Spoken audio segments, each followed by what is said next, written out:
Well, there you go. You're the best. You are the best. Should I sing it? You're the best. You're the best. I'm going to go back to the birds for a minute. Let's see if I can get them tuned in here. I purposely turned on my mic today. We'll begin again in a sec. Can you hear the birds there? I turned on my mic today because I have a new attachment to it that boosts it, and I didn't want it. Anyway, let's begin again. Enough of that stuff. Here we go.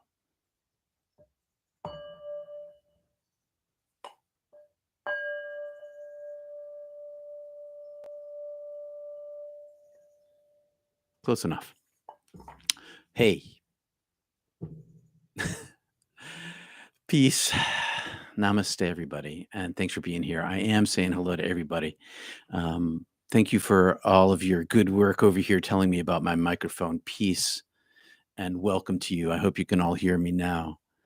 Yes, the birds were right outside my door again today, and I had them up loud in my studio. And I want to welcome you to Not Church, Mystical Theology, no doctrine, no dogma, no Bravo Sierra. It is a beautiful day outside. Thanks for being here, everybody. Our global group. Good morning, PL. Good morning, Susie. Let's see. Hi, my core beliefs. The birds are playing. You could hear them.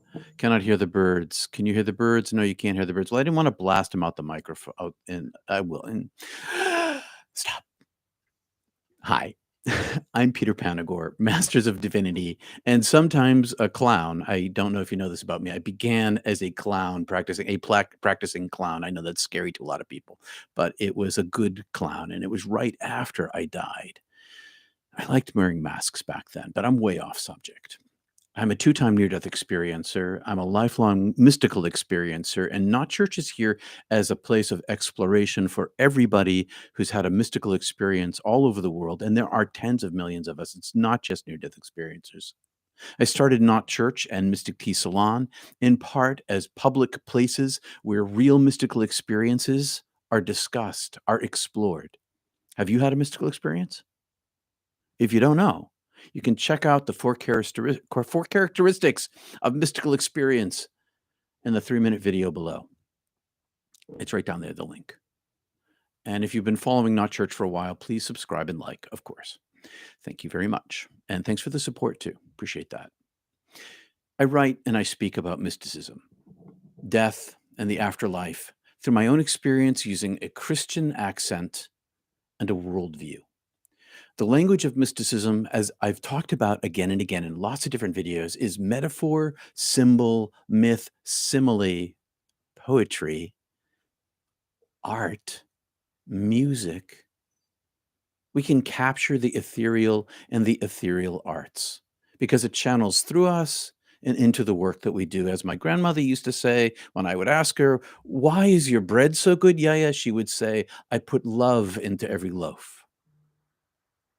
But the language of the ineffable, despite all the languages we use here for it, music and art and words, the language of the ineffable is silence. It's unspeakable, experiential. It's an experiential thing. May grace attend us all here today.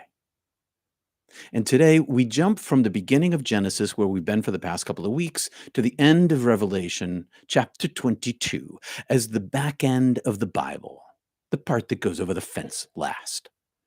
Today, the lost creation story. And we're going to begin with an angel, and we're going to talk about rivers of light.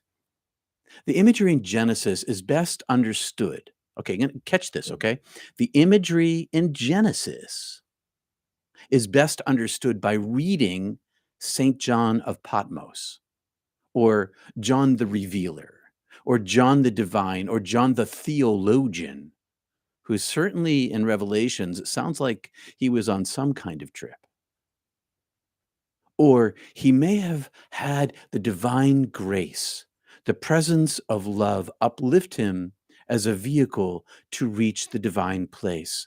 And then he wrote his book to try to explain and tell everybody else what he saw, which is very difficult to do. John was given the title. John wrote Revelation. Did I say that? It's not the same John as the John of the Gospel, who didn't write that book anyway. This is a different John.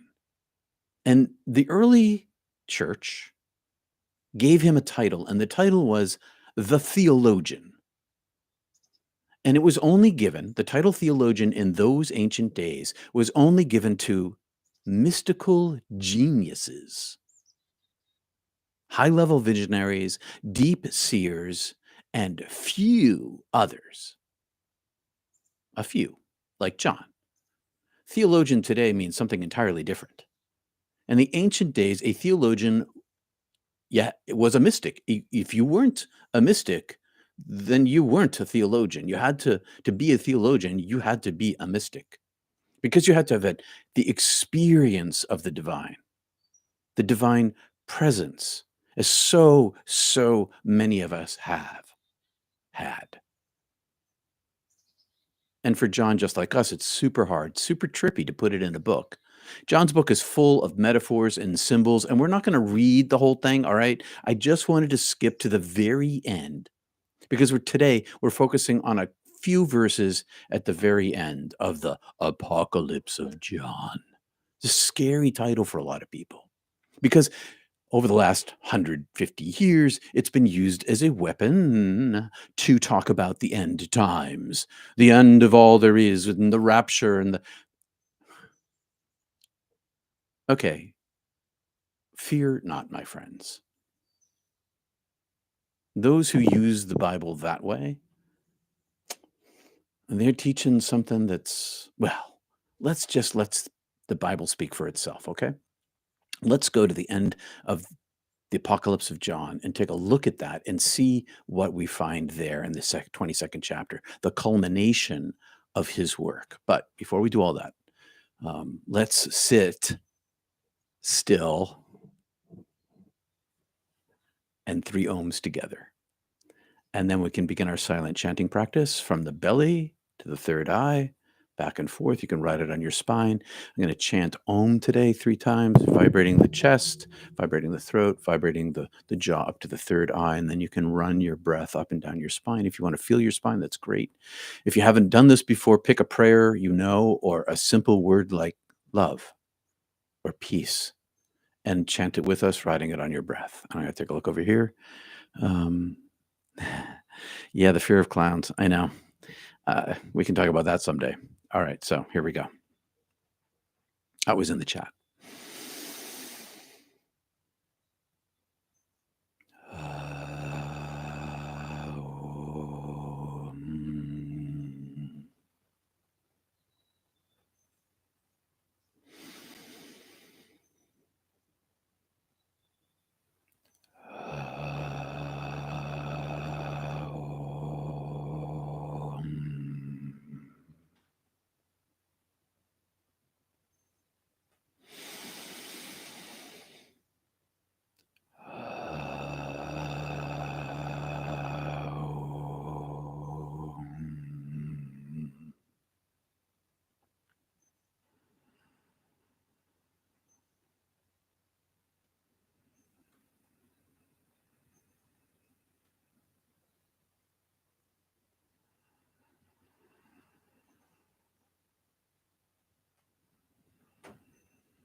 The Lost Creation Story.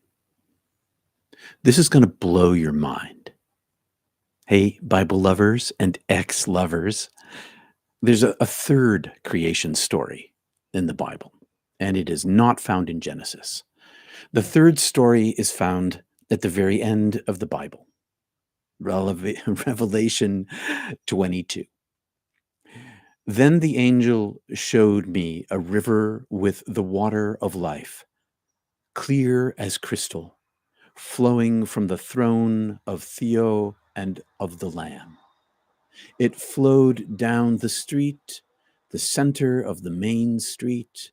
On each side of the river grew a tree of life bearing 12 crops each, with a fresh crop each month. The leaves were used for the medicine to heal the nations. No longer will there be a curse upon anything, for the throne of God and the Lamb will be there, and his servants who worship him, and they will see his face, and his name will be written. We're going to stop there. It goes on and it goes on, except for we're going to talk about no need for night lights in heaven. You know, in other places, I'm pretty sure that the reading says the tree of life grows out of the river, 2 trunks, 1 tree. And I think that's a closer reading. 2 trunks, 1 tree. And we're going to get there in the week or two from now. Very dualistic. And if I were rewriting the Bible, which in some ways I sort of am week after week, I would take Revelation 22, at least a few of the first verses in the chapter, and put them in the beginning of the Bible. I'd put them in front of Genesis. I'd start the Bible with this reading because it sets a cosmic understanding of the divine. It sets a higher vision of what's going on from someone who's been in the divine presence, a mystical experiencer like John. We're going to begin with just a few words. Then the angel. We're going to stop right there. We're going to stop on the angel. So, what's an angel in the gospel? Pardon me, in the apocalypse of John. This is what an angel is in the apocalypse of John. Robed in a cloud, a rainbow above the head, face like the sun, legs of fiery pillars, 1 foot on land, 1 inextinguishable fiery foot on the sea. Angels live in this duality made of brilliant light, fire, sun, rainbow, fire feet on the physical land, of fire foot in the water. 2 places, inextinguishable, duality made of light. You can click the bit.ly link I put below to see some of the art that has been developed through the centuries that represents what I'm talking about. There's a bit.ly link below. You'll find it and click it. You'll see what I'm talking about. The way that people have conceptualized it in painting. They've used metaphor in painting, the rainbow, the sun face, the same metaphors that John uses here. Now, this angel sounds so similar to the angel that I've encountered that carried me, without the personification of the legs and the body and the head, but the rainbow and the sunlight and the fire. Inextinguishable. In duality, touching me here in the world, lifting me into heaven. Have you experienced an angel? Has one touched you?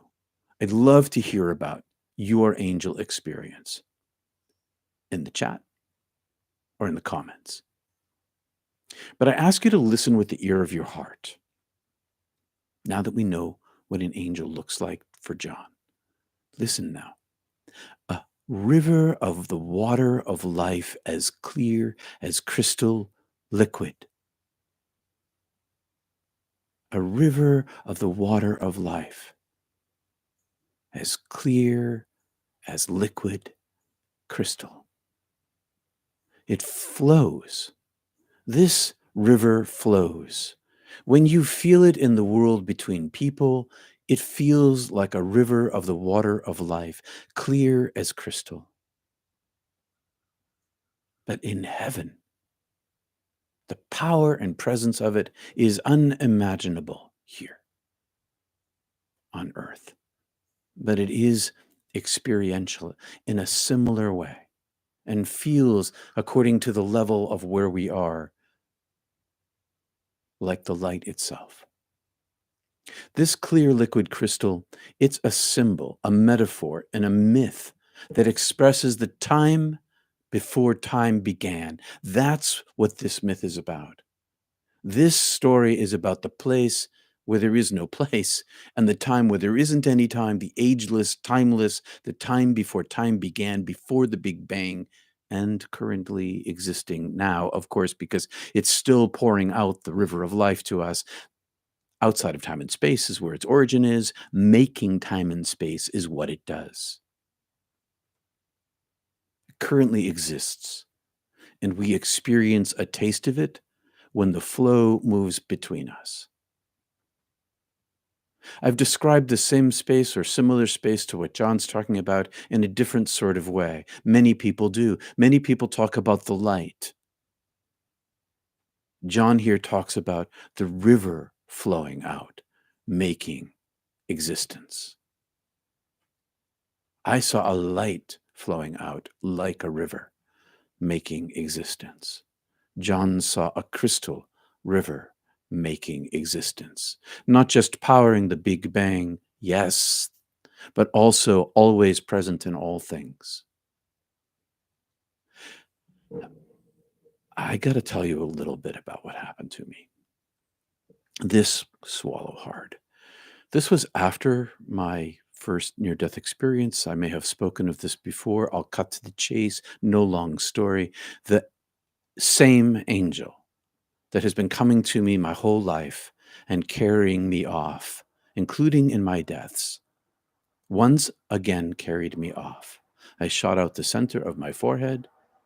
I was carried inside the divine angel across the universe, faster than light, seeing galaxies, carrying and carrying me closer and closer to the light itself. And I got to the edge of the universe, not the beginning of the Big Bang, but where the energy of the light of the flow of the crystal river still pours out, creating creation. And I could see this. I saw it as light pulsing, and the light would pulse, and like a wave of darkness would roll out. And it would pulse, and a wave of darkness would roll out. And by the time it got to me, the darkness wave flattened to a continual stream. But it wasn't darkness like scary.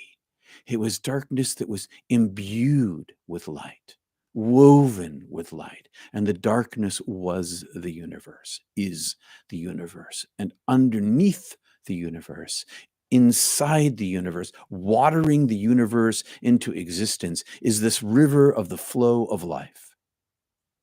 Was, is, and always. The river of the flow of life is now. That's why we feel it flowing between us, because this river of life that John talks about continues to water everything. And we'll find as we go along in this that it is watering the tree of life. The darkness is the tree of life in this myth. For me, it was light is the river and the darkness is the tree. And the leaves of the tree, reality, and the fruit, the generosity. 12 fruits a year is what the myth says. An abundance of life. Now, we may only taste filtered drops or dribbles of it here. Or maybe we get to splash in a puddle, or swim in a pool, or be overfilled as it overflows from us. This overflow is how shaktipad works. Shaktipad is the conferring of spiritual energy upon one person by another, the giving away of the golden light, the giving away of the river of life, the crystal light liquid.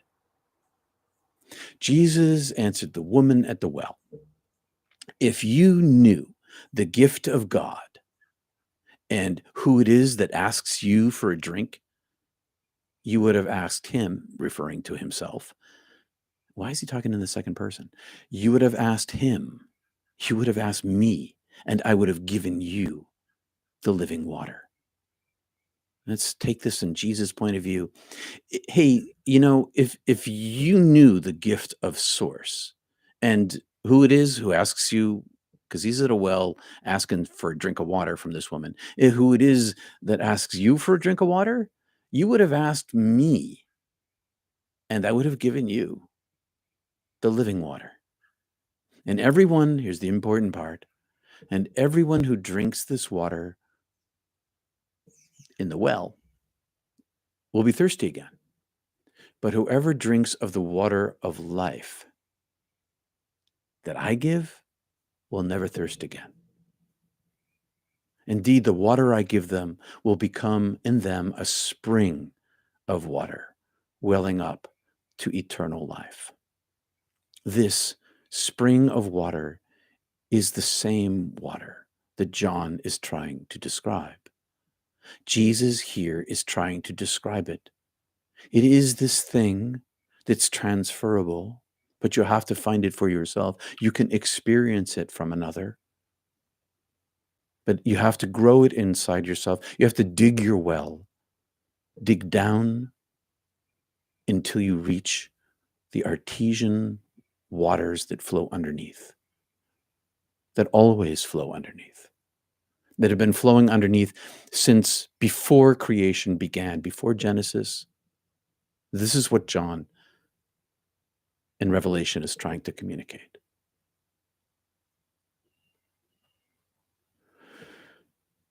The message, the river, the light, whatever you wish to call it, the flow, it speaks for itself, and you know it for itself when it waters your heart. The crystal river is like a spring welling up from the ground, connecting us to the source, unto eternal life, as Jesus puts it, and refreshing us in the world.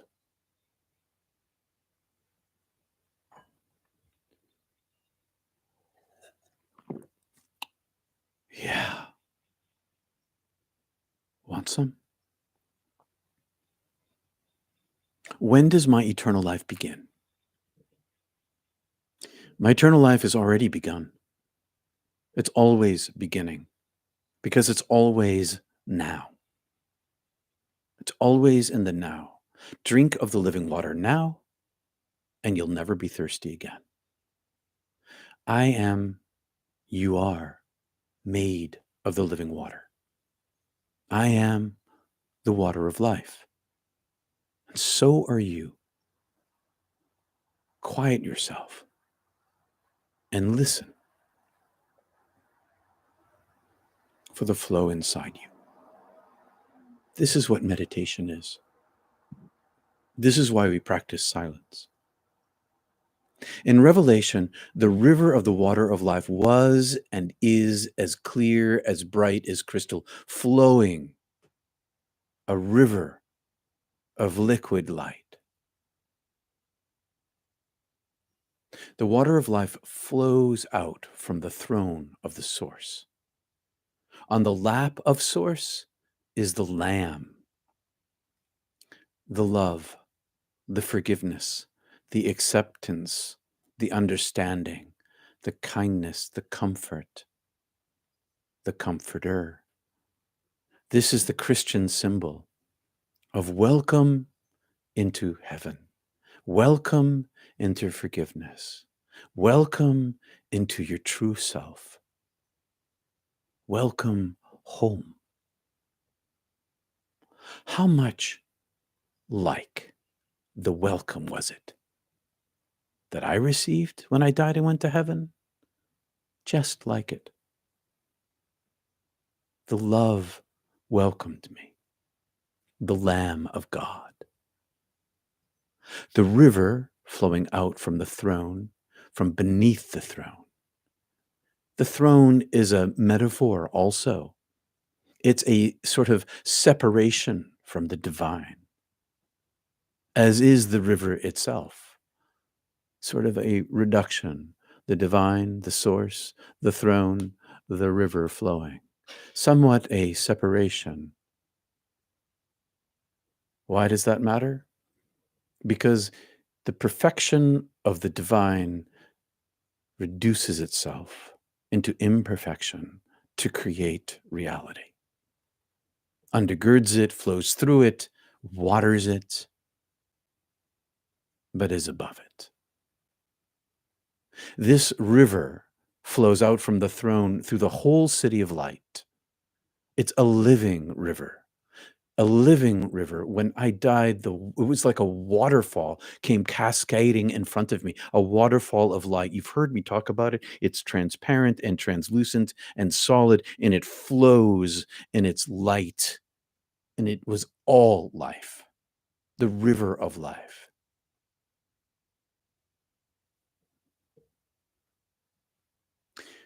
The city of light, the living river, the throne, the source, the lamb, the angel. They're all one being. They are all one being. They are the many. They are the one. We talked about this last week, about the hood, hood, hood, the hoodye, the unpronounceable YHWH, the Adonai, the name, them, my beloved. One being. Paradoxically separated and many simultaneously one. We saw this in Genesis. I think it was last week and the week before. The many and the one. Why does this matter? Because you are part of the many and of the one. Like a droplet in the river. You are both the river and the droplet. You are the molecule of water in the flow, and you are the river itself.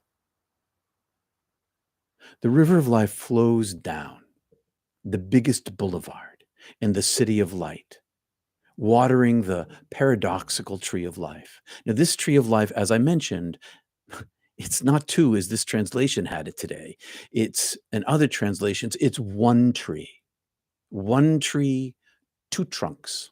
You got to be careful of translations. It's a good idea to look at maybe Bible Hub and the lexicon for you Bible nerds out there. Go to the lexicon where you can see the Greek and determine for yourself some of its meaning. The tree of life is one tree with two trunks. One trunk on one side of the riverbank, one trunk on the other side of the riverbank. Duality. And this is us. We live in this duality. We are one tree, watered inside ourselves by the divine being, which makes us one, even though we're divided in our roots. Duality and oneness. The entire world, including human beings, this is a metaphor of our dual nature, of our material and our divine.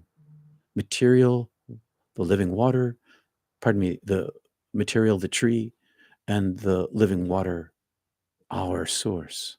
springing from the one source, from the crystal river of water flowing out from the throne of, yes, a masculine God. It's just a masculine noun. God is not a man. Say the goddess. The two trunks, fed by the living water, become one tree, which is the tree of life, which miraculously, as I've said before, gives 12 kinds of fruit, yielding a new crop every month. And the leaves of the trees are for the healing of the nations, say the Rastafarians. Okay, maybe. But I know that they think that this represents cannabis, and maybe it does. Myths can represent several things at once, but I don't know. I do know that the tree of life and the leaves on it represent us.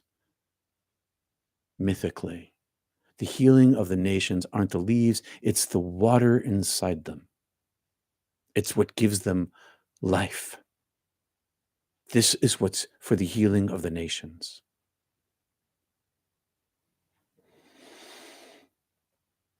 So,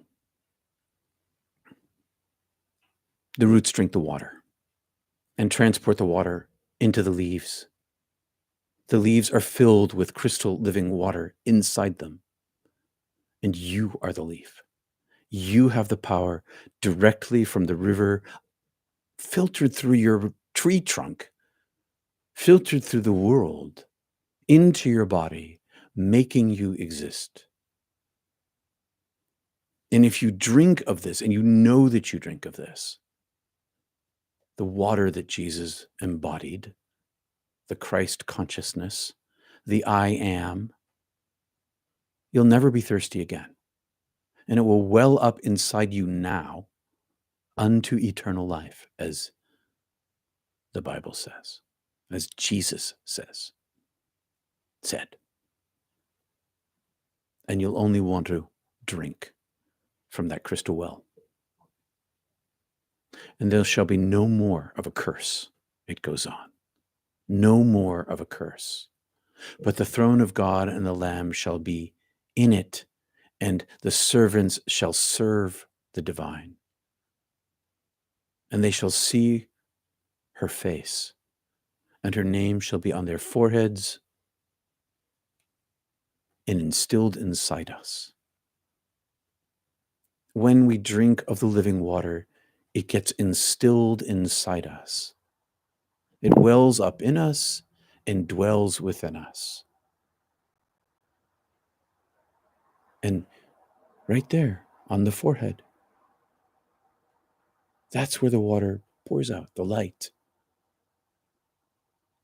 And then there is no night, no darkness in the light, no need for a candle, no need for the sun, for the divine gives the light itself, as so many near-death experiencers have said, millions of us. And they shall reign forever and ever, unending timelessness, agelessness. The light goes on, and the light is sourced from love. And therefore nothing is accursed there. No more suffering, only healing and wellness. This place that John went to, this is the origin of all there is in his description. It's not in the past alone.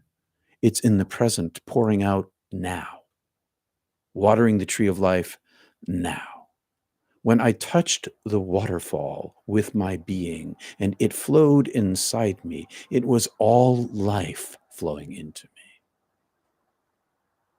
From source itself, showing me all life pours into everything, everywhere, all the time.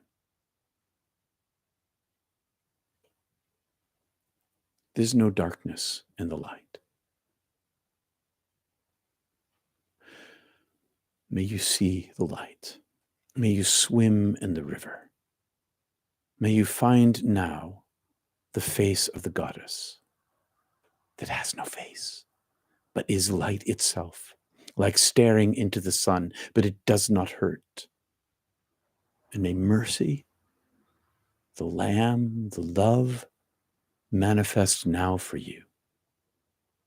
So you lose your fear. Fear not, my friends.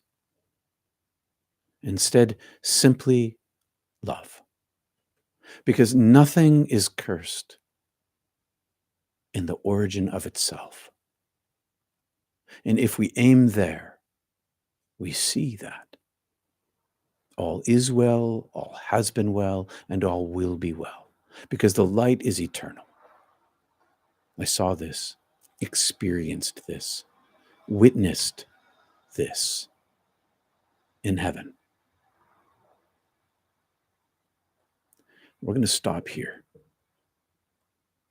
for today. And we're going to pick up again next week, somewhere around nothing is accursed, with a light on our foreheads, seeing face to face, somewhere around there, as I have, and as many millions of NDEs have experienced. And if we have time, we'll talk about liars who enter heaven through the tree of life and those who prevent them.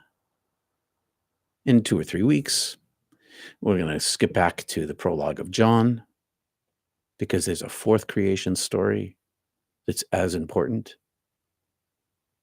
And after which, maybe we'll unpack Adam and Eve's story a little bit more, or if you want to, we'll return to your requests or mix this all up. I need to know, do you want me to continue this series of creation stories and mythology and maybe mix in requests, or complete this and then go back to requests? I don't know.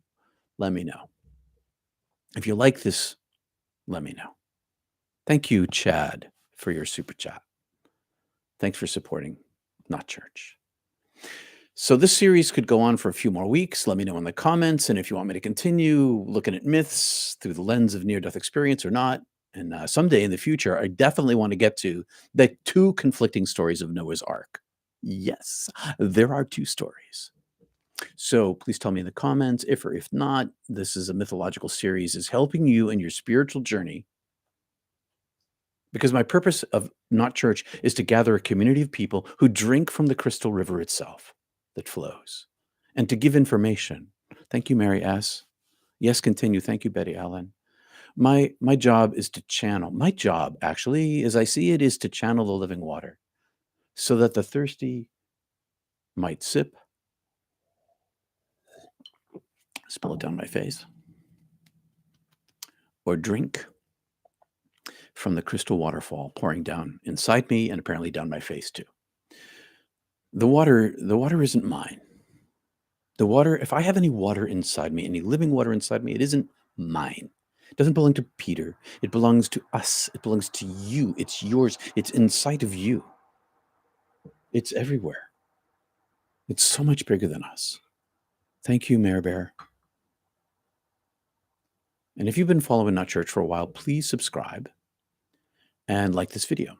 And thanks to everyone who gives recurring or single gifts of financial support, because that's how I am here. Your financial support makes it possible for me to be here. So I really thank all of you for your gifts this morning using Super Chat over there, but also through peterpanagore.love, including Patreon, PayPal, and on Venmo. I am at Peter-Panagore. And you can join, and all of that's at peterpanagore.love. Thank you all. I mean, really, seriously, I wouldn't be here without you. I'd have to get a job like everybody else. I have a job. This is my job. 5 days a week, 6 days a week, answering your questions, counseling people, preparing for Sundays, teaching meditation. This is all I really want to do. I want to be a channel of light for you. I want to be a channel of the water of living crystal for you, for the world. In my little tiny way, I'd like to be a little creek, a little spring, a little well, so that others can taste it and find it inside themselves. You can join us at Mystic Tea Salon at the top of the hour, which is in about 18 minutes or so. I talked a long time today. Some of it was dead air time because I forgot to turn my mic on again. But I hope the mic sounds better this week. I added some equipment to make that possible. You can't see the mic so much this week. It's not stuffed up my nose or in my mouth. It's where it should be. So the link is below for Mystic Tea Salon, and I will meet with anyone who wants to meet with me by appointment. You can make a time with me at peterpanagore.love. Thanks for spending time in your life from your life, listening to me talk to you this morning, trying to bring you the living water. So let's skedaddle back to the chat here for a few more minutes. I saw we had 119 people here this morning at our peak that I saw anyway. Thanks everybody for being here. I don't have you considered talking to a medium. I saw 120 on here a minute ago. Thanks, Tim. 120. That's cool. That's the highest we've had so far. Where to begin? Do I go back to the beginning? Do I pick up at the end? I'm never really sure with the chat. How did John's upbringing, culture, and society of his time affect or informed his interpretation of his vision? I bet it a lot, actually. And given that there was those Eleusinian mysteries not so far away and the Dionysus cult, I'm sure that he had some influence from them too. Everyone's mystical journeys are interpreted through their own brains. There's no way around that. And that's influenced by your culture and your context and your literacy. John sounds like he was really struggling to put into words what is impossible to put into words. And he's quite the literary writer with a big imagination, because some of mysticism takes imagination. Listen to Rumi. I mean, for crying out loud. Look at a Cezanne painting. Ooh, all that white space. He used to say, Cezanne apparently, used to say that the white space, he liked a lot of empty space in his paintings. I found that very mystical. Thank you, Peter, for inviting us to support you financially. Monthly giving is easy. Thank you, Susan, very much. Monthly easy giving is easy. I much appreciate it. You don't hardly ever miss it. Thank you. Everything you've taught so far has enriched and resonated and healed. Please follow your heart where it leads for future not church times. Thank you, Ellen. Oh my gosh, Ellen, that means a lot to me. Thank you. Hi, the sound is great. Oh, excellent. And picture, great. I'm glad to hear that.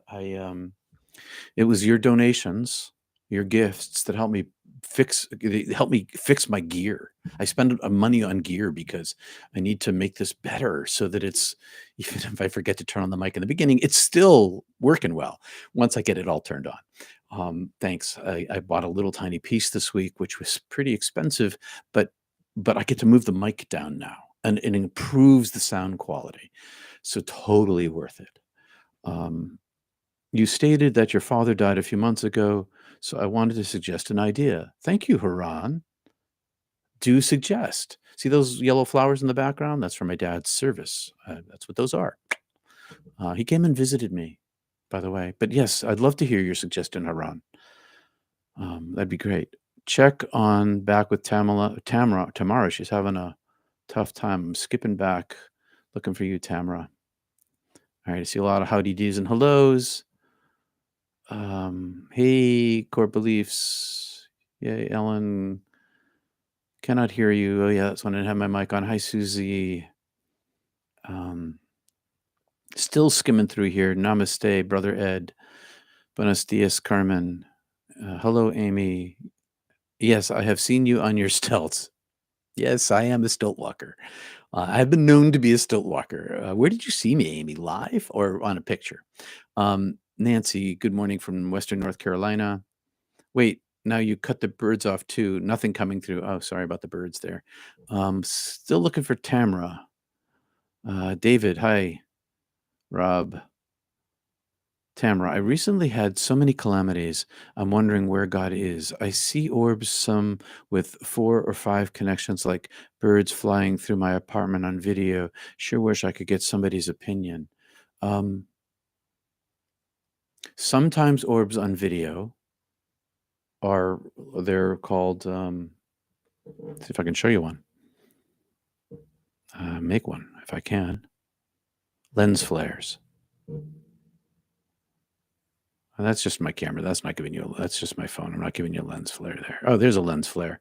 It's just to the between my chin and the book Heaven is Beautiful over by the candle that I forgot to light today. Um, some videos have lens flares because anytime a light hits the lens, it creates a flare. It looks like an orb, but there are other orbs that are not lens flares. They are apparently captured. I've seen them on an infrared camera that somebody sent me. Infrared meaning no light source, dark at night. Obviously, flying around orbs. Um, I don't know what they are that you're seeing though.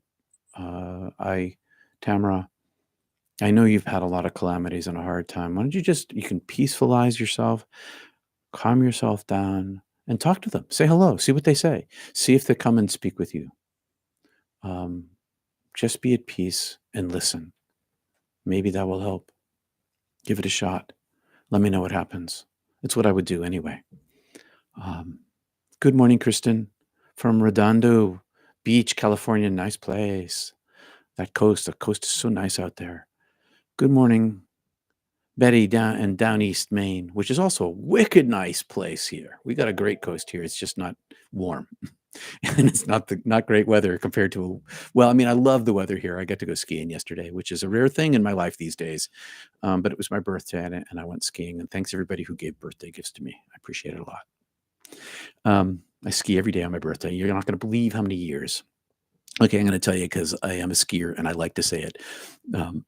56 years I've been skiing. What? Say what? Yeah.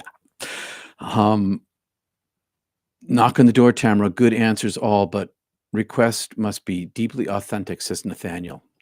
Exactly. Thank you, Nathaniel. Keeping you in my heart and my prayers, says Wanda to Tamara. Me too. Morning, Jeff. That's beautiful, Gunhild. I'm not sure what you're referring to, but beautiful. Beautiful is beautiful. Probably at the time there was something I said or you saw. I got to check the time anyway. Not many minutes left here till Mystic Tea Salon. Link is below. Join us, please. Well, I love that metaphor. Got to dig down to the artesian well. Yeah, once the well is tapped, it's artesian. You know what an artesian well is? It's like, so in the United States, we have an artesian reservoir. When there's snowpack in the Rocky Mountains, it melts, obviously, and it flows down into the earth and becomes like a big, huge river underneath the western plains. And when you tap a well down, sometimes the pressure coming down this way pushes pressure up this way, and the water just shoots out of the ground. I know. It shoots out of the ground in some places. That's an artesian well. That's what happens to us spiritually. There's the river flowing under all, the crystal river of life flows under everything all at once, everywhere. And meditation in silence, meditation that brings the end of yourself, when you die, before you die, then when you die, you do not die, that thing worms its way right down. And then this little tiny crack opens up and trickle, trickle, trickle through it comes. And the bigger you make the hole, the more water comes through until it flows up on its own and out through you and me into the world. That's how it's shared. We share it with each other. Yeah. I think it best describes how I feel about this group. You quench my thirst. Vicky, mine too. Thanks for saying. The woman at the well is one of my lifetime favorite stories, says Susan, of Jesus, along with the stoning of the woman judged against by her community. Yeah. We can talk about, at some point, I'm going to get into the stories of Jesus. I know that it's taken me a long time to do that, but I had this plan, okay? I think I've talked about it before. I had this long plan about how to lay out the groundwork. And I did a lot of that last year. Last year, I talked a lot about methodology, essentially. Mysticism, metaphor, simile, those sorts of things. I tried to lay a lot of groundwork. I tried to show in the Bible certain things like Paul was a mystic, but he also was a human being, which meant that when he was in his mystic place, he was like being mystical. But when he was in his human place, he's making mistakes like I do as a human being.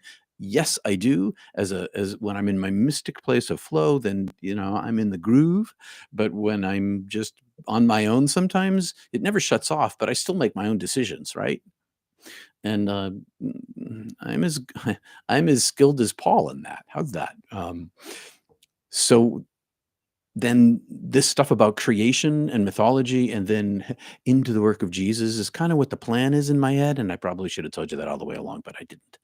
Um, and we'll get to the woman who's judged because that gets to an essence of what it is. Well, a lot of stuff he says gets to the essence, but that gets to the essence of what it is to be in relationship with human beings. We'll get there, Susan. I love that story too. Kingdom of heaven is within and all around us all the time, beneath and above us. And checking the time here, it's 10, it's 9 to the top of the hour. At 19, I was jumping up and down on my best friend's bed, giggling when I fell and hit my head on the windowsill. The next thing you know, I am floating up until I reach what I felt like a membrane I couldn't pass through, felt so much peace and joy. OBE or NDE, you're 62. I'm not sure. Sounds like an NDE because you hit your head. If you had just been lying on the bed and you'd fallen down and hit your head hard on a pillow, I would say OBE, but you hit your head on a windowsill. Once that kind of thing happens, once you leave your body and you feel this peace and joy, um, what I want to say is a swear because it would express exactly what I mean. But I'm on YouTube, so I'll say you are quintessentially changed by that divine experience, whereby you left your body behind, and when you come back, you're a different person, and so everything about your life has changed. Once you know this about yourself, once you experience this for yourself, you can't live like you lived before. You get a shattering and a rebuilding. You get a new personality, a new identity. That's what happens in mystical experience. You become born again. Someday we'll talk about Nicodemus in the Bible too. Speaking of being born again. Tahanka, great, mysterious, unnameable. Wankantanka, yes, Wankantanka. I know those words. The great, mysterious, the Wankantanka. Jeff, thank you for bringing that in. I'm a fan of that language. Yes, Jeff. Light bulb moment for me. Thanks much. Oh, good to hear, Logan. Though there isn't always a clear distinction between the two, OBEs can occur during NDEs. Right on, Nathaniel. That is so true. What is that is what I'm thinking, Nathaniel. I just came to that conclusion recently. You maybe come to Mystic Tea Salon and we can talk it over, which is only a few minutes here. Nothing can be compared to it. It could be construed as a near death. Okay, Nut Church deepens my embrace of our mystical paths, helps loosen the grip of the ego's relentless attempt to chart the path. A Course in Miracles helps too. Thank you to this group of fellow pilgrims. I am a seeker. I am a pilgrim. I read the Pilgrim's Progress when I was an undergraduate and saw myself in that for sure. I am a pilgrim on the path. I'm a wayfarer, a sojourner, a walker, a seeker, all those things. Thank you, fabulous. Thank you, Nancy. You like this theme? Great, Candyman, wicked good. I'm from Boston. I could say that. Deanna, incredibly powerful. Peter, wow. Oh, good, Deanna. Thank you. I'm glad to hear it. I never know. I write these things. I follow my heart. I just put the work out there. I let it flow into me, and I'm like, okay, taking another chance this week. Just gonna say what's coming into my heart. I'm glad that it's working. Yes, continue. Back where we left off at the bottom of the chat here. Thank you. It all helps sort a few things out. We'll rewatch a few times, I'm sure. I like this teaching and preaching. Okay, cool, Wanda. Great. Teaching and preaching. Maybe that is what I'm doing. I mean, I never really wanted to be a preacher, but there you go. This series should never end, Rowan. Well, it is one really long series from the very day that I began Not Church. It's really, truly, it's one long series. It's like the whole thing is a series, all of it. There were parts to the series, but it's well, yeah. It would as long as I'm here doing this, the series will continue. Thanks, Rowan. I appreciate that. Yes, continue, says Mare Bear. Any direction you pick is wonderful. I like this direction because I'm also intrigued about but I'm also intrigued about other directions that you've hinted at. Whatever, I'll be here. Cool, Carmen. Yes, there will be other threads. Love these creation stories, Laura. Yeah, me too. They help frame my thinking. I close my eyes and just listen to you, and you're a gift to us. Oh, thank you, Deanna. Thank you so much. Your cup running over, Peter. Thanks. Not my cup, not my water. um, hi. I learned something new. Haran, if you have something, we're going to run out of time here, so you're going to have to contact me or come to Mystic Tea Salon, please. I saw the 120 minutes. Yep, 120 people here. How did John's upbringing? A beautiful message today. Thank you, Joe. You were moved. Please continue the series. Thank you. Well, good. I hope to. I probably spilled a bathtub's worth of liquid on myself over the years. Yeah, me too. And I've even gotten wet otherwise. Fallen in things, gotten wet, all that kind of stuff. Thank you for inviting us to support your financially monthly evenings, giving us easy. Thank you, Susan. I read Ellen's. Would love to hear you talk about my father's recent visitation. Maybe we can catch that in Mystic Tea today. I have talked about it a little bit there. I can make a little video about it. Maybe I should. If I have the time, I will. Or talk about it here. Daniel, I'm not sure, but I don't think the Bible has said anything good or bad about mediums. I think religious, unfortunately, demonize what we don't understand. Oh, you want me to talk about mediums? Sometime I will. Yeah. Don't forget, thumbs up. Thank you, Peter, says Wes. Hi from Prague. Hey, Patricia over there in Prague. Love the international community. Hi, Michael. 121. Like, subscribe, and share. Not my cup, not my water. Where's the circus? Exactly. All right. On that funny note from Chris, I'm going to say peace, namaste. Thank you all for being here. I'm going to head right over to Mystic Tea. I'm going to turn on the video, Zoom, and then take a minute break here, get my tea going. I'll be back in a minute after the hour. So I'll see you then. Peace and love, everybody. Namaste. Thanks for being here. Appreciate your support. Like and subscribe.